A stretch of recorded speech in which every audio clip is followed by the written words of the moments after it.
गुरुर्ब्रह्मा गुरुर्विष्णु गुरुर्देवो महेश्वरः गुरुः साक्षात् परब्रह्म तस्मै श्री गुरुवे नमः।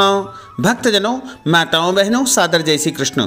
हमारे YouTube चैनल में आप सभी का बहुत बहुत स्वागत है। मैं हूं आपके साथ आचार्य धर्मेंद्र शास्त्री। आज हम आपको बताने जा रहे हैं कि बृहस्पतिवार यानी गुरुवार का व्रत किस विधि से करना चाहिए तथा इसमें कौन कौन से नियम पालन करना आवश्यक होते हैं और गुरुवार का व्रत कब शुरू किया जाता है, कितने गुरुवार का व्रत करना चाहिए, व्रत में क्या करना चाहिए तथा पूजन इसका किस प्रकार करना चाहिए तथा गुरुवार का जो उद्यापन किया जाता है वह किस प्रकार किया जाता है और गुरुवार के व्रत में क्या खाना चाहिए और क्या न खाना चाहिए। तो हमारे इस वीडियो को आप अंत तक जरूर देखिएगा और अधिक से अधिक लोगों को शेयर भी करिएगा। गुरुवार का जो व्रत किया जाता है वह भगवान बृहस्पति देव की प्रसन्नता के लिए किया जाता है और भगवान विष्णु जी भी इस गुरुवार के व्रत से अत्यधिक प्रसन्न होते हैं। यानी भगवान बृहस्पति देव और विष्णु भगवान की प्रसन्नता के लिए गुरुवार का व्रत किया जाता है। यदि आप अपने दुर्भाग्य को समाप्त करना चाहते हैं और सौभाग्य में वृद्धि प्राप्त करना चाहते हैं तो आपको गुरुवार का व्रत करना चाहिए तथा शीघ्र विवाह के लिए गुरुवार का व्रत किया जाता है। कोई भी वर या कन्या यदि गुरुवार का व्रत करेंगे तो उनका शीघ्र विवाह हो जाएगा तथा जीवन का दुर्भाग्य समाप्त हो जाएगा। गुरुवार का व्रत करने से जीवन में मान सम्मान मिलता है, पद मिलता है, अच्छी नौकरी मिलती है। इसके अलावा जीवन में कई प्रकार के अद्भुत लाभ गुरुवार के व्रत को करने से प्राप्त होते हैं, क्योंकि हमारी कुंडली में जब गुरु कमजोर होते हैं तो संतान संबंधी समस्या उत्पन्न होती है, विवाह संबंधी समस्या उत्पन्न होती है तथा भाग्य में उन्नति और प्रगति में भी अवरोध उत्पन्न होता रहता है। यानी कई प्रकार के कार्यों को करना यदि आप चाहते हो तो आपको गुरुवार का व्रत करना चाहिए। गुरुवार के दिन भगवान विष्णु एवं बृहस्पति देव दोनों की पूजा की जाती है और गुरुवार का व्रत यदि आप करना चाहते हैं तो किसी भी शुक्ल पक्ष के गुरुवार से व्रत प्रारंभ करना चाहिए। शुक्ल पक्ष का अर्थ होता है जो उजाली पक्ष आती है। प्रत्येक माह में दो पक्ष आते हैं, एक कृष्ण पक्ष आता है, दूसरा शुक्ल पक्ष आता है। शुक्ल पक्ष के गुरुवार से गुरुवार का व्रत प्रारंभ करना चाहिए। शुक्ल पक्ष में चंद्रमा की स्थिति मजबूत रहती है, इसलिए व्रत का प्रारंभ शुक्ल पक्ष से ही करना चाहिए। वैसे तो 7 गुरुवार का व्रत भी आप कर सकते हैं, लेकिन पुराणों के अनुसार 16 गुरुवार का व्रत करने से मनुष्य के जीवन की समस्त मनोकामनाएं पूर्ण हो जाती है और 16 गुरुवार करने के बाद 17वें गुरुवार के दिन गुरुवार का उद्यापन कर देना चाहिए। यदि आप गुरुवार का व्रत करना चाहते हैं तो आपको गुरुवार के दिन सुबह सूर्योदय से पूर्व उठना चाहिए और उठ करके आपको सबसे पहले अपने नित्य कर्मों से निवृत्त होकर के स्नान करना चाहिए और स्नान करने वाले जल में हल्दी या फिर केसर डाल देना चाहिए। यानी पीले रंग की वस्तु कोई भी जल में डाल करके आप स्नान करेंगे तो देवगुरु बृहस्पति की अत्यधिक आपके ऊपर कृपा होगी तथा आप स्नान के पश्चात शुद्ध वस्त्र धारण करें। वस्त्र में पीले कपड़े अनिवार्य रूप से पहनना चाहिए। यदि पूरे पीले कपड़े आप नहीं पहन सकते हैं तो एक कपड़ा भी यदि आप पीला पहन लेंगे तो भी आपको उत्तम फलों की प्राप्ति होगी तथा देवगुरु बृहस्पति की कृपा आपके ऊपर सदैव बनी रहेगी। और उसके बाद पीले चंदन का या हल्दी का तिलक अवश्य लगाना चाहिए और इसके बाद भगवान बृहस्पति का आपको पूजन करना चाहिए। इस दिन केले के वृक्ष का भी पूजन किया जाता है और इस दिन विशेष रूप से चने की दाल का उपयोग किया जाता है और चने की दाल पूजन में उपयोग की जाती है और कच्ची दाल का उपयोग नहीं करना चाहिए। पानी में भिगो करके और उस दाल का उपयोग किया जाता है। तो सबसे पहले आप संकल्प करें कि आज मैं गुरुवार का व्रत करने जा रहा हूं या करने जा रही हूं। हे देवगुरु बृहस्पति, मेरे इस व्रत को आप सफल करना। उसके पश्चात आप अपने नित्य पूजन पाठ करें। भगवान सूर्य देव को जल चढ़ाएं तथा केले के पेड़ का पूजन अनिवार्य रूप से करें, क्योंकि केले के पेड़ में भगवान देव गुरु बृहस्पति का वास माना जाता है। एक लोटे में जल ले, उसमें हल्दी घोल ले और चने की दाल भींगी हुई ले और उसके साथ गुड़ रख ले। केले के पेड़ के पास जाकर के उनको हल्दी वाला जल चढ़ाना चाहिए तथा एक पीला कपड़ा उनको अर्पण करना चाहिए और शुद्ध घी का दीपक जलाना चाहिए। संभव हो तो गाय के घी का दीपक जलाएं और चने की दाल तथा गुड़ केले के पास चढ़ा करके प्रार्थना करें और केले के पेड़ को हल्दी या पीले चंदन का तिलक लगाना चाहिए और पीले चावल जो कि हल्दी में किए हैं वो भी केले के पेड़ के ऊपर आपको चढ़ाना चाहिए। और उसके पश्चात अपने घर में पूर्व दिशा में या फिर उत्तर दिशा या ईशान कोण में एक पटा या चौकी रखें, उसके नीचे हल्दी का चौक बनाएं और उस पटे के ऊपर आपको पीला कपड़ा बिछाना होगा और उसके ऊपर थोड़ी सी चने की दाल रखना है, एक कलश रखना है और कलश के ऊपर आपको दीपक एक प्रज्वलित करना चाहिए। गाय के घी का दीपक लगाना इसमें सर्वोत्तम माना जाता है। यदि आपके पास गाय का घी उपलब्ध नहीं है तो आप शुद्ध घी में थोड़ी सी हल्दी या केसर डालकर उसको भी प्रज्वलित कर सकते हैं, या जो बत्ती आपने जलाई है उसको भी आप पीली कर सकते हैं। और वहाँ पर आपको भगवान विष्णु जी का तथा या फिर जो है बृहस्पति देव का या फिर गोपाल जी का या कृष्ण भगवान का चित्र आप रख दीजिए, उनका पूजन कर दीजिए, कलश का पूजन कर दीजिए और उसके पश्चात आपको 5 या 7 तथा 11 आहुति जो है ओम गुम गुरुवे नमः इसकी आहुति देना चाहिए। और आहुति में वैसे तो गुड़ और चने की आहुति इसमें प्रदान करना चाहिए, उसमें थोड़ा सा घी आपको मिला लेना चाहिए और भगवान के सामने जो भोजन आपने तैयार किया है, पीले रंग का भोजन इसमें एक समय किया जाता है।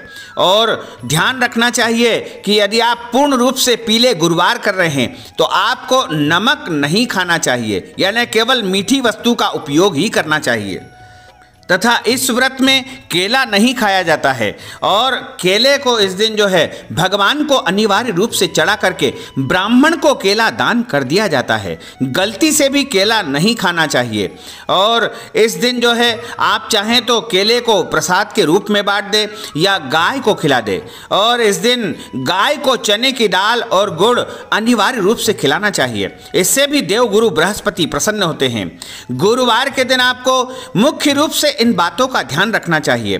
गुरुवार के दिन व्रत यदि आप करते हैं तो आपको अपने बालों में तेल नहीं लगाना चाहिए, बालों को धोना भी नहीं चाहिए तथा शरीर के कोई भी बाल नहीं कटवाना चाहिए। यदि पुरुष गुरुवार का व्रत करते हैं तो उनको शेविंग या कटिंग गुरुवार को नहीं करना चाहिए और घर में पोछा भी गुरुवार को नहीं लगाना चाहिए और धोबी से कपड़े धुलवाना भी नहीं चाहिए तथा गुरुवार के दिन धोबी से प्रेस भी नहीं करवाना चाहिए। नमक एवं खट्टा पदार्थ गुरुवार को नहीं खाना चाहिए, पीला या मीठा पदार्थ ही आपको गुरुवार के दिन खाना चाहिए और प्रयास करना चाहिए कि जो पीला वस्तु है वह मीठी हो यानी नमकीन नहीं हो। चने की दाल की पूड़ी या पराठा भी आप इसमें उपयोग कर सकते हैं। जब महिलाएं या फिर कोई भी लड़कियां या कन्याएं इस व्रत को करती है और यदि किसी कारणवश उनको मासिक धर्म या पीरियड आ जाता है तो उस दौरान भी व्रत तो करना चाहिए, लेकिन पूजन पाठ मासिक धर्म और पीरियड में नहीं करना चाहिए। और जब पूरे 16 गुरुवार आपके संपन्न हो जाए तब इस व्रत का उद्यापन करना चाहिए। उद्यापन के एक दिन पहले 5 चीजें आपको अनिवार्य रूप से रखना चाहिए: चने की दाल, गुड़, हल्दी, केला, पपीता और पीला कपड़ा तथा अपनी सामर्थ्य और शक्ति के अनुसार दक्षिणा। फिर गुरुवार की तरह आपको यथावत पूजन करना चाहिए, जिस प्रकार आपने पहले पूजन किया था उसी प्रकार आपको पूजन करना चाहिए। और हाथ में खड़ी हल्दी और सुपारी लेकर के संकल्प करें कि अभी तक मैंने जो गुरुवार का व्रत किया है उसका मैं उद्यापन करने जा रहा हूं या करने जा रही हूं। इसके बाद सारी सामग्री देवगुरु बृहस्पति या भगवान विष्णु को चढ़ा करके और केले का फल, पपीता इत्यादि सभी सामग्री चढ़ा करके ब्राह्मण को या मंदिर में दान करके उनका आशीर्वाद लेना चाहिए। विद्यार्थी भी उच्च शिक्षा में जो है सफलता प्राप्त करने के लिए तथा प्रतियोगी परीक्षा में सफल होने के लिए गुरुवार का व्रत कर सकते हैं। और गुरुवार का व्रत कोई भी यदि करता है तो उसकी जीवन की समस्त मनोकामनाएं पूर्ण हो जाती है तथा उसके जीवन का दुर्भाग्य समाप्त हो जाता है। और इस दिन देवगुरु बृहस्पति तथा विष्णु भगवान का पूजन पाठ पूरी श्रद्धा के साथ, पूरी भावना के साथ अनिवार्य रूप से करना चाहिए, तभी आपको व्रत का संपूर्ण फल प्राप्त हो सकेगा। जो गुरुवार की पौराणिक कथा धर्म ग्रंथों में बताई गई है वह इस प्रकार है। प्राचीन समय की बात है, एक नगर में एक बड़ा व्यापारी रहता था। वह जहाजों में माल लदवा करके दूसरे देशों में भेजा करता था। वह जिस प्रकार अधिक धन कमाता था उसी प्रकार मन भर करके दान भी करता था, परंतु उसकी पत्नी अत्यंत कंजूस थी। वह किसी को एक दमड़ी भी नहीं देने देती थी। एक बार सेठ जब दूसरे देश में व्यापार करने गया तो पीछे से बृहस्पति देव ने साधु वेश में आकर के उसकी पत्नी से भिक्षा मांगी।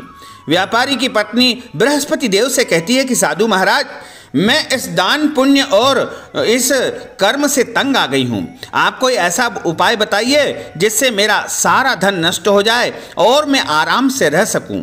मैं यह धन लुटता हुआ देख नहीं सकती हूँ। बृहस्पति देव ने कहा कि हे देवी, तुम बड़ी विचित्र हो। संतान और धन से कोई दुखी नहीं होता है।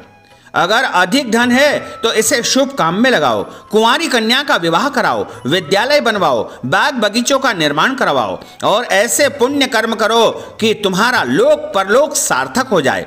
परंतु साधु की इन बातों से व्यापारी की पत्नी को खुशी नहीं हुई। उसने कहा कि मुझे ऐसे धन की आवश्यकता नहीं है जिसे मैं दान दूं।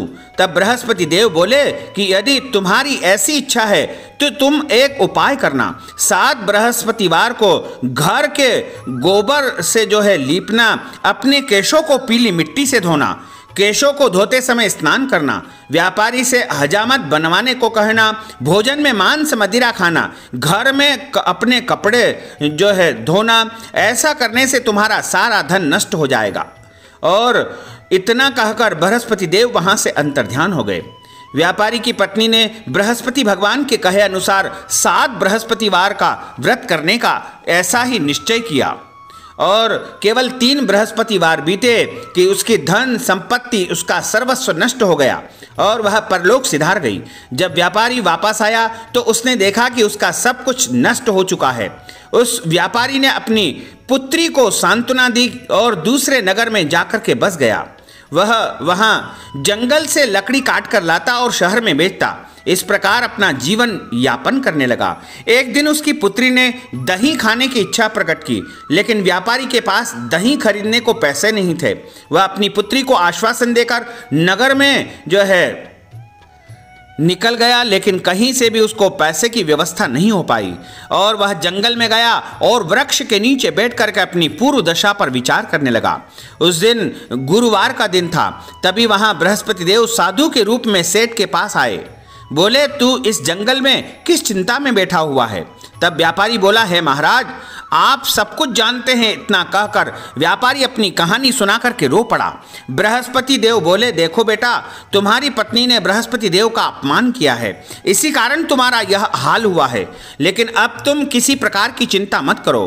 तुम गुरुवार के दिन बृहस्पति देव का पूजन पाठ करो और पैसे के 2 आने से तुम जो है चने और गुड़ लेकर के जल के लोटे में शक्कर डाल करके वह अमृत और प्रसाद अपने परिवार के सदस्यों और कथा सुनने वालों में बांट देना। स्वयं भी प्रसाद और चरणामृत ले लेना। भगवान तुम्हारा अवश्य ही कल्याण करेंगे। साधु की बात सुनकर के व्यापारी बोला, है महाराज, मुझे तो इतना भी नहीं बचता कि मैं अपनी पुत्री को दही ला कर दे दूं। इस पर साधु जी बोले, तुम लकड़ियां शहर में बेचने जाना, तुम्हें लकड़ियों के दाम पहले से चौगुने प्राप्त होंगे, जिससे तुम्हारे सारे कार्य सिद्ध हो जाएंगे। उसने लकड़ियां काटी और शहर में बेचने के लिए निकल गया। उसकी लकड़ियां अच्छे दामों में बिक गई, जिससे उसने अपनी पुत्री के लिए दही लिया और गुरुवार की कथा हेतु चना गुड़ लेकर कथा की और प्रसाद बांटकर स्वयं भी खाया। उस दिन से उसकी सभी कठिनाइयां दूर होने लगी, परंतु अगले गुरुवार को वह कथा कहना भूल गया और उसने जो है विधि विधान को करना भूल गया। अगले दिन वहां के राजा ने एक बड़े भारी यज्ञ का आयोजन किया। पूरे नगर के लोगों के लिए भोज का आयोजन किया। राजा की आज्ञा के अनुसार पूरा नगर राजा के महल में भोज करने गया, लेकिन व्यापारी व उसकी पुत्री तनिक विलंब से पहुंचे। अतः उन दोनों को राजा ने महल में ले जाकर के भोजन कराया। जब वे दोनों लौट कर आए तब रानी ने देखा कि उसकी खूंटी पर टंगा हार गायब हो गया। रानी को व्यापारी और उसकी पुत्री पर संदेह हुआ कि उसका हार उन दोनों ने ही चुराया है। राजा की आज्ञा से उन दोनों को कारावास की कठोर जो है सजा दी गई और उनको एक कोठरी में कैद कर दिया गया। कैद में पड़कर दोनों अत्यंत दुखी हो गए। वहां उन्होंने बृहस्पति देवता का स्मरण किया। बृहस्पति देवता ने प्रकट होकर के व्यापारी को उसकी भूल का आभास कराया और उन्हें सलाह दी कि गुरुवार के दिन कैद खाने के दरवाजे पर तुम्हें 2 पैसे मिलेंगे। उनसे तुम चने और मनुक्का मंगवा करके विधि पूर्वक बृहस्पति देव का पूजन करना, तुम्हारे सब दुख दूर हो जाएंगे। बृहस्पतिवार को कैद खाने के द्वार पर उन्हें 2 पैसे मिले। बाहर सड़क पर एक स्त्री जा रही थी। व्यापारी ने उसे बुला करके गुड़ और चना लाने को कहा। इस पर वह स्त्री बोली कि मैं अपनी बहू के लिए गहने लेने जा रही हूँ, मेरे पास इस समय नहीं है। इतना कहकर वह चली गई। थोड़ी देर बाद वहां से एक और स्त्री निकली। व्यापारी ने उसे बुला करके कहा कि हे बहन, मुझे बृहस्पतिवार की कथा कहनी है, तुम मुझे 2 पैसे के गुड़ चना ला करके दे दो। बृहस्पति देव का नाम सुन करके वह स्त्री बोली कि भाई, मैं तुम्हें अभी गुड़ चना लाकर देती हूँ। मेरा इकलौता पुत्र मर गया है, मैं उसके लिए कफन लेने जा रही थी, लेकिन मैं पहले तुम्हारा काम करूँगी, उसके बाद अपने मृतक पुत्र के लिए कफन लेने जाऊँगी। वह स्त्री बाजार से व्यापारी के लिए गुड़ चना लेने गई और स्वयं भी बृहस्पति देव की कथा सुनी। कथा के समाप्त होने पर वह स्त्री कफन लेकर अपने घर आई। घर पर लोग उसके पुत्र की लाश को राम नाम सत्य कह रहे थे, कहते हुए शमशान ले जाने की तैयारी कर रहे थे। स्त्री बोली, मुझे अपने लड़के का मुख देख लेने दो। अपने पुत्र का मुख देखकर वह स्त्री उसके मुंह में प्रसाद और चरणामृत डाला। प्रसाद और चरणामृत डालते ही वह लड़का पुनः जीवित हो गया। पहली स्त्री जिसने बृहस्पति देव के निरादर किया था, वह जब अपने पुत्र के विवाह हेतु पुत्र वधू के लिए गहने लेकर लौटी तो जैसे ही उसका पुत्र घोड़ी पर बैठकर निकला, वैसे ही घोड़ी ने ऐसी उछाल मारी कि वह घोड़ी से गिर करके मर गया। यह देख करके स्त्री रो रो करके बृहस्पति देव से क्षमा याचना करने लगी। उस स्त्री की याचना से बृहस्पति देव साधु वेश में वहां पहुंचकर कहने लगे कि देवी, तुम्हें अधिक विलाप करने की आवश्यकता नहीं है, यह बृहस्पति देव के अनादर करने के कारण हुआ है। तुम वापस जाकर मेरे भक्त से क्षमा मांग करके कथा सुनो, तभी तुम्हारी मनोकामना पूर्ण होगी। जेल में जाकर उस स्त्री ने व्यापारी से माफी मांगी और कथा सुनी। कथा के उपरांत वह प्रसाद और चरणामृत लेकर वापस अपने घर को गई। घर जाकर उसने चरणामृत अपने मृतक पुत्र के मुख में डाला। चरणामृत के प्रभाव से उसका पुत्र जीवित हो उठा। उसी रात राजा को जो है सपने में बृहस्पति देव आए और बोले कि हे राजन, तूने जिस व्यापारी और उसकी पुत्री को जेल में रखा है वह बिल्कुल निर्दोष है। तुम्हारी रानी का हार वहीं खूंटी पर टंगा हुआ है। वह राजा ने जैसे ही स्वप्न से उठा और सुबह हुई तो देखा तो रानी का हार खूंटी पर टंगा हुआ था। राजा ने उस व्यापारी और उसकी पुत्री को तुरंत कारावास से रिहा कर दिया और उन्हें राजा ने जो है आधा राज्य का अधिकार दे करके उसकी पुत्री का विवाह उच्च कुल में करवा करके दहेज में बहुत सारे हीरे जवाहरात प्रदान किए। इस प्रकार गुरुवार की इस कथा को सुनने मात्र से मनुष्य की समस्त मनोकामनाएं पूर्ण हो जाती है। बोलिए बृहस्पति भगवान की जय। ओम जय बृहस्पति देवा, स्वामी जय बृहस्पति देवा। छिन्न छिन्न भोग लगाऊं कदली फल मेवा। ओम जय बृहस्पति देवा, तुम पूर्ण परमात्मा, तुम अंतरयामी, स्वामी तुम अंतरयामी। जगत पिता जगदीश्वर, जगत पिता जगदीश्वर, तुम सबके स्वामी। ओम जय बृहस्पति देवा, चरण चरणामृत निज निर्मल सब पातक हरता। स्वामी सब पातक हरता, सकल मनोरथ दायक, सकल मनोरथ दायक, कृपा करो भरता। ओम जय बृहस्पति देवा, तन मन धन अर्पण कर, जो जन शरण पड़े।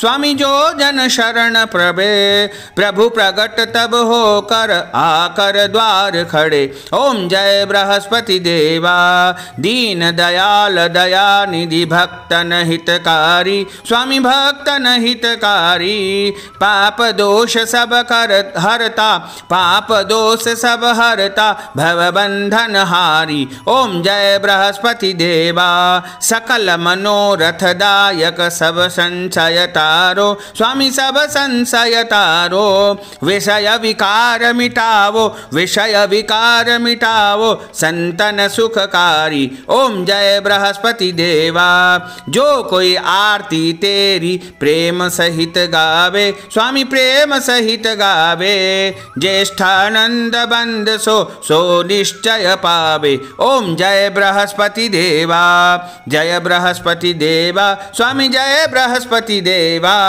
छिन छिन भोग लगाऊं, छिन छिन भोग लगाऊं, कदली फल मेवा। ओम जय बृहस्पति देवा।